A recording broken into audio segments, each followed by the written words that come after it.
Hello everyone and welcome to defence studies. So एक और important theme है आपके सीपीएफ एग्जाम के लिए। आज की थीम है blue economy and this is the theme number 21 out of the 30 most important themes for your CPF paper 2। आज की थीम इंपॉर्टेंट क्यों है? जैसे आप देखेंगे 2022 के अंदर सीपीएफ एग्जाम में एक क्वेश्चन पूछा था, green energy progress in India. तो थोड़ा सा आप देखोगे अनकन्वेंशनल क्वेश्चन था, अभी तक रिन्यूएबल एनर्जी या फिर ग्रीन एनर्जी प्रोग्रेस पे क्वेश्चन नहीं पूछा था। तो इसीलिए मैं बोल रहा हूँ ब्लू इकोनॉमी भी आपकी एक इंपॉर्टेंट थीम है, शायद इससे क्वेश्चन पूछ सकता है यूपीएससी। ठीक है, हाई चांसेस है। ओके, सो सबसे पहले हम डेफिनेशन देख लेते हैं ब्लू इकोनॉमी का मतलब क्या है। अगर हम डेफिनेशन की बात करें तो ब्लू इकोनॉमी का मतलब है sustainable use of ocean resources for economic growth, improved livelihood and jobs and ocean ecosystem health. Simple सी बात है, ओशन रिसोर्सेज को इस तरह से हार्नेस करना, इस तरह से उसका आप देखोगे सस्टेनेबल एक्सप्लॉयटेशन करना, जिससे देश की इकोनॉमिक ग्रोथ हो सके, लोगों की लाइवलीहुड अच्छी हो सके, जॉब्स क्रिएशन हो सके और ओशन का इकोसिस्टम भी जो है वो डिस्ट्रॉय ना हो। इसको बोलते हैं ब्लू इकोनॉमी। उसके साथ ही हम देखेंगे बजट के अंदर हमने कमिटमेंट दी थी ब्लू इकोनॉमी को हम और भी ज्यादा हार्नेस करेंगे इंडिया के अंदर। ब्लू इकोनॉमी के फीचर्स क्या क्या है अगर हम देखें तो रिन्यूएबल एनर्जी। क्या हम रिन्यूएबल एनर्जी बना सकते हैं ओशियन से? बिल्कुल बना सकते हो। जैसे हम बात करें टाइडल एनर्जी की, तो बारूच एक जो जगह है आपके गुजरात के अंदर, गुजरात और महाराष्ट्र के बॉर्डर पे पड़ता है, तो वहां पे आपको इतना सारा पोटेंशियल है कि आप वहां से टाइडल एनर्जी जनरेट कर सकते हैं। दूसरा हम देखेंगे fisheries, marine transport, tourism, waste management. अगर हम फिशरीज की बात करें तो इंडिया के अंदर क्या पोटेंशियल है इनलैंड फिशरीज का, और आप देखोगे आपका ओशन के अंदर जो फिशरीज जनरेट होती हैं, ठीक है, जो फिश आप कैच करते हो। सो इनलैंड आप देखोगे फिशरीज और आपकी ओशन के अंदर जो फिशरीज हैं वो भी आप इसमें क्या कर सकते हो, ब्लू इकोनॉमी के अंदर आएगा। मैरीटाइम ट्रांसपोर्ट की अगर हम बात करें, ऐसा कोई क्रूज आप चलाएं, ठीक है, जिससे मैरीटाइम ट्रांसपोर्ट या फिर मैरीटाइम टूरिज्म, ठीक है, वो भी बूस्ट हो सके। जैसे आप देखोगे there is a very important initiative by the government of India. 13 जनवरी को वो सभी चीजें हो रही हैं। 13 जनवरी को our prime minister will be going to launch an important mission. आपको पता होगा गंगे there is an important cruise, उसका नाम है गंगाविला, ठीक है, एमवी गंगाविला।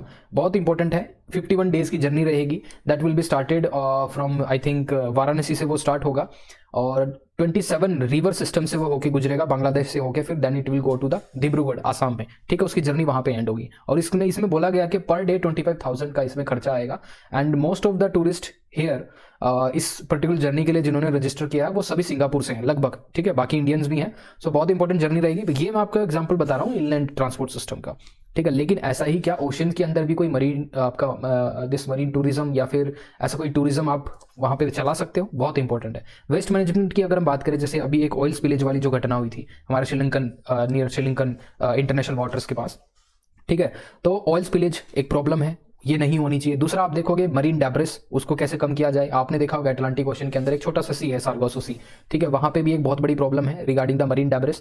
जो बड़े बड़े कंटेनर्स होते हैं, जो आपकी मर्चेंट नेवी के अंदर जो आपके कंटेनर्स होते हैं, शिप्स होती हैं, कई बार वो क्या होती है, सिंक कर जाती हैं और उसके अंदर जो प्रोडक्ट्स होते हैं वो आपको कहाँ पे तैरते हुए मिलेंगे?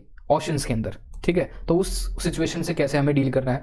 उसके बाद हम देखेंगे ब्लू इकोनॉमी G20 प्रेसिडेंसी के अंदर। इंडिया के पास जब G20 की प्रेसिडेंसी आएगी, अभी नवंबर अभी आ चुकी है, लेकिन इसकी मीटिंग जो सबमिट होंगी that will be in the 2023 के अंदर, November and December. Okay, so blue economy under Indian G20 presidency, not an altruistic intent but a development imperative. हमारे पास बहुत ही बड़ी एक देखोगे आप अपॉर्चुनिटी है G20 की, इसमें हम ब्लू इकोनॉमी को भी हार्नेस कर सकते हैं।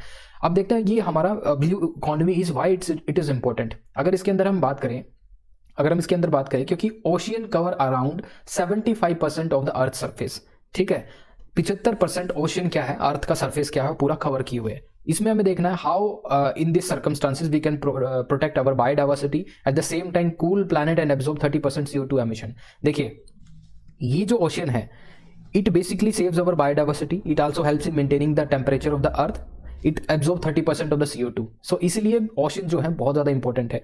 Through sustainable use of oceans great potential of boosting economic growth, ये हो सकता है अगर हम इसको सस्टेनेबल यूज से, जो भी रिसोर्सेज इसके अंदर है, जैसे पॉलीमेटेलिक नोड्यूल्स हैं इसके अंदर, आप देखोगे ऑफ शोर, आप देखोगे there is an crude oil availability, और आप देखोगे इसके साथ यहाँ पे नेचुरल गैस के बहुत सारे आप देखोगे यहाँ पे आप देखोगे रिसोर्सेज हैं, उनको भी एक्सप्लॉइट कर सकते हो आप। सो सस्टेनेबल यूज होना चाहिए उसका। दूसरा हम देखते हैं supports food security, diversification of energy basket, new drugs and valuable chemicals, protein food, deep sea minerals and security, ये सभी चीजें आपको कौन प्रोवाइड करता है? ओशियन। सो ओशियन की इंपॉर्टेंट आप देखोगे इतनी इंपॉर्टेंट है। It also provides food security, energy basket, जैसे मैं अभी बात की, क्रूड ऑयल भी आपको यहाँ से मिलता है, नेचुरल गैस के आप देखोगे जो बहुत सारे रिसोर्सेज हैं आपको कहाँ पे मिलेंगे? ओशियंस में। Okay, valuable chemicals, polymetallic nodules, बहुत सारी ऐसी चीजें। और एक सनराइज सेक्टर है। सनराइज सेक्टर मतलब इसको अभी आने वाले टाइम पे और भी ज्यादा इंपॉर्टेंस मिलेगी और इसमें इतनी कैपेबिलिटी है, इतना पोटेंशियल है आने वाले टाइम पे जब इसको एक्सप्लोर करोगे आप। चैलेंजेस क्या है लेकिन इस पर्टिकुलर सेक्टर को, इस ब्लू इकोनॉमी को डेवलप करने में क्या प्रॉब्लम है? पहला आप देखोगे सेफ्टी एंड सिक्योरिटी, जैसे सी बॉर्न टेरर आप देखोगे, पायरेसी, टेररिज्म, ट्रैफिकिंग, स्मगलिंग। आप यहाँ पे सोमालिया की बात कर सकते हो, ठीक है, बहुत बड़ा हमारे लिए थ्रेट है। दूसरा आप देखेंगे नेचुरल डिजास्टर, जब 2001 के अंदर एक सुनामी आई थी, अभी आप देखोगे जापान के अंदर जब सुनामी आई थी। You can also talk about, जैसे कहीं पर वोल्केनो का एक्सप्लोजन होता है, आप देखोगे टोंगा, अभी वहाँ पे एक्सप्लोजन हुआ था, ठीक है। You can also talk about the explosion in Indonesia.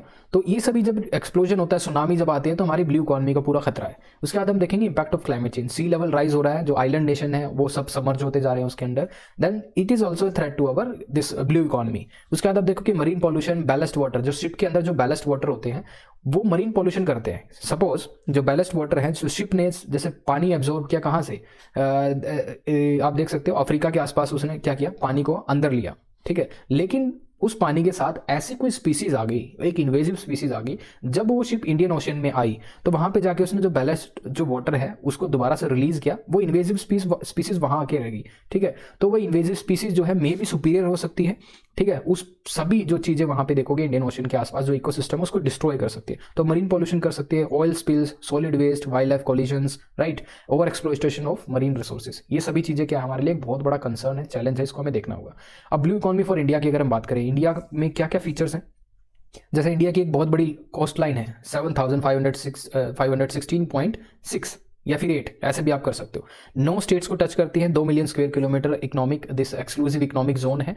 Marine service sector है, Indian Ocean major international trade route है, आप देखते होगे 17% of the international trade by volume goes through the Indian Ocean. Okay, better connectivity can cut transport cost, inland waterways, livelihood generation की हम यहाँ से बात कर सकते हैं, फिशरीज, कोस्टल कम्युनिटी डेवलपमेंट, ये सभी हमारे पास क्या है, ये अपॉर्चुनिटीज हैं।